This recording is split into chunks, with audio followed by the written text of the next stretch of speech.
Springs at Children's Lake, which is a small little pond that is super clear water, a lot of ducks, a lot of fun. However, the ducks seem to be getting fed a lot, so they're not going after our bread. Some fish are getting it though. That was a fish.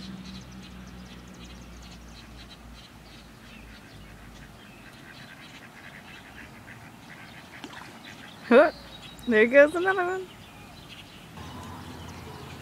A little family. It's a mama and a daddy and a baby.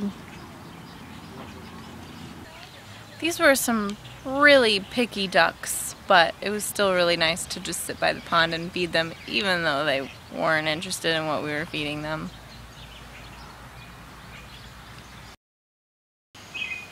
We're getting ready to film our halfway interview questions because we are, in fact, halfway. Sorry to you guys out there, we won't be able to edit and post this until we get back in a few months. So we're just gonna have to wait.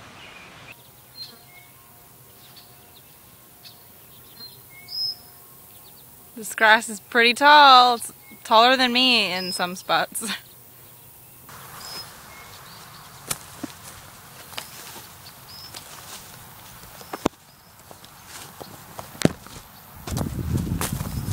This is for all you old cemetery enthusiasts out there. I'm really talking about my mom because she loves old cemeteries. We came across this one, and I can't even read some of them because they're so old, the writing is coming off. One of them was 1809 and another one was 1775. So this is definitely the oldest cemetery I've ever come across. I think you can read it there. It says, I can't read the name, but it says who died March 1775. That's just crazy.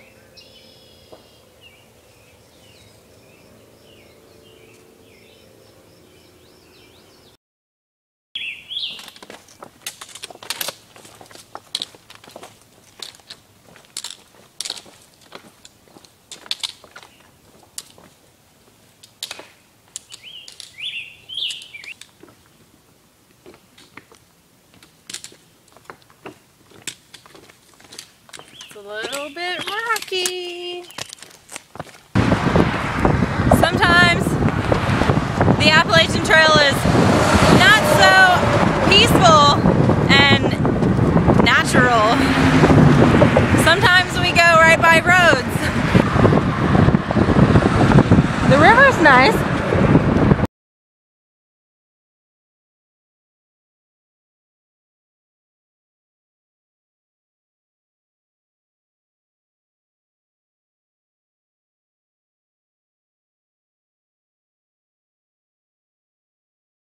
We took an unexpected zebra yesterday. It was nice, but the day before was an interesting day. A bad day, for the most part.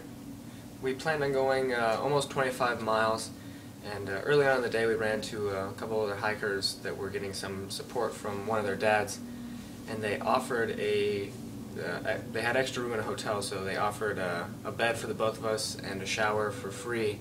We just had to go an extra 5 miles, making it about a 30-mile day, and we thought, hey, you know, it'll be worth it. I mean, it's just 5 extra miles. So we went the extra 5 miles, and it was hard. I mean, we had to go fast too, because we had to get there at a decent time to hopefully get a ride with them, but there was some miscommunication with that. Apparently we were supposed to hitch, which would have been fine. We thought, you know, it was like one town over. And we got there, and I called them just to see which way to hitch, which way the town was, left or right.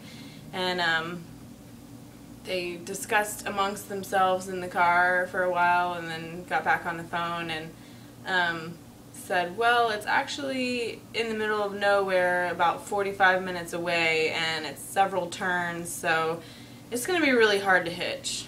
Which, honestly, it's nearly impossible to hitch in a situation like that, because and it was 8:30 at night. It was already getting dark. We weren't going to get a hitch in the dark, and so Yeah, so we just... So I asked them if they could come back and pick us up.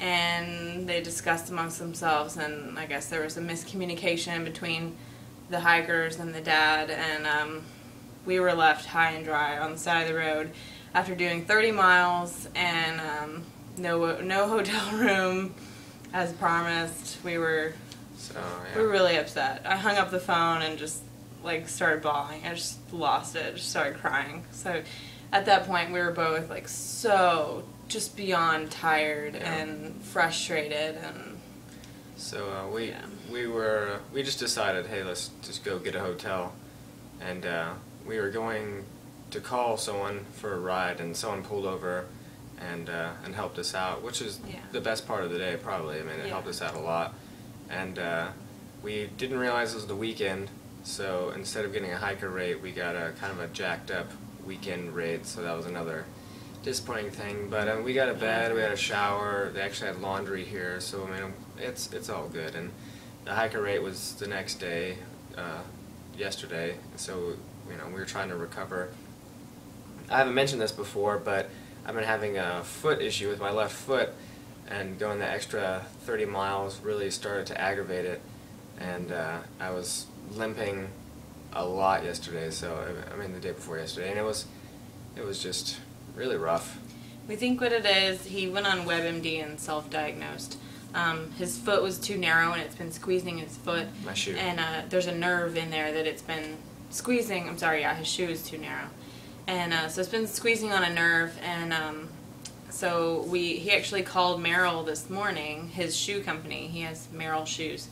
And they're going to replace his shoes for free, which is awesome. Mm-hmm. Thank you, Merrill. And anybody who's planning a through hike or a long hike or whatever, get Merrill shoes, because their customer service is awesome. Yeah, they're really nice. And I mean, they replace them for free because, and I mean, there was nothing wrong with him. He just got the wrong size. So, yeah. So that was a good blessing. But all in all, you know, it was a bad day. We recovered. We're better, and we're gonna start hiking again today. And we're never gonna do 30 miles again. Yeah, that 30, was too much. 30 miles is not fun. Mm-mm. Back on the trail again, going through an old iron bridge.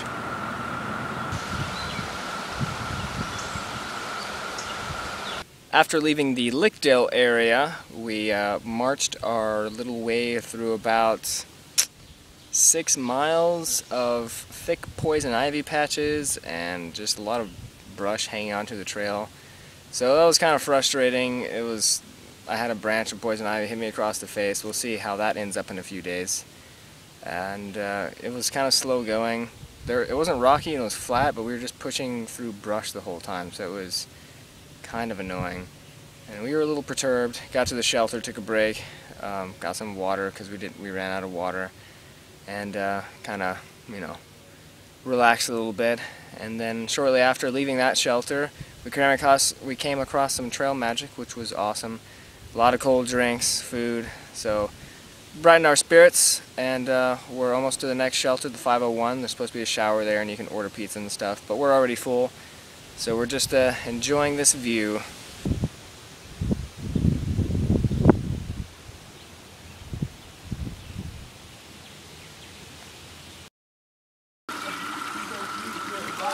Gotta do some laundry, get all that sweat out of the clothes. Plus this water's like 60 degrees, so it's gonna feel nice putting it back on.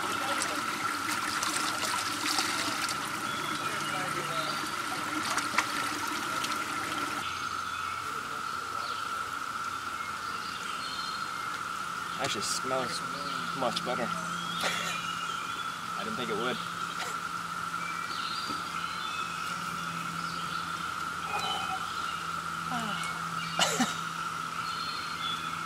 There's a bullfrog that was in your bathing water.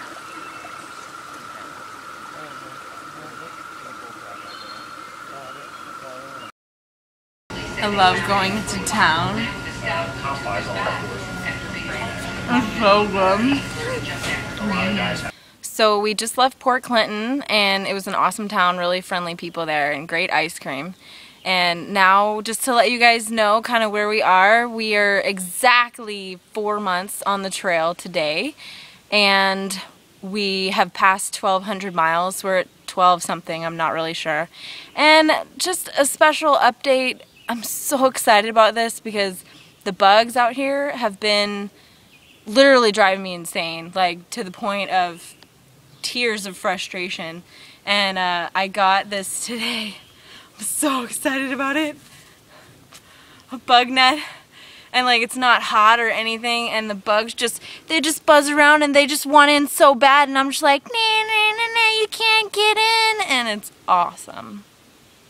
We also found out that the one who hikes in front gets all the bugs. So as long as Little Engine has the bug net and is in front, I'm pretty good too. So we hiked 1.5 miles off trail to a fancy campground. It's a fancy campground. They have a shower, laundry, and a swimming pool.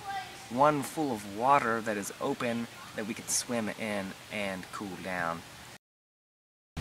So we decided to stay at this campground another day because our feet are hurting a lot and I'm not sure what's going on with my left foot still. I was having a lot of pain yesterday, so we're gonna rest a little bit and just enjoy some of the finer things of being in a campground.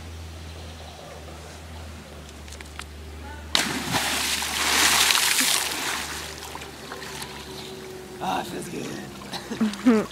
Okay. This is the slowest slide ever. Oh! That wasn't exactly smooth. It's alright.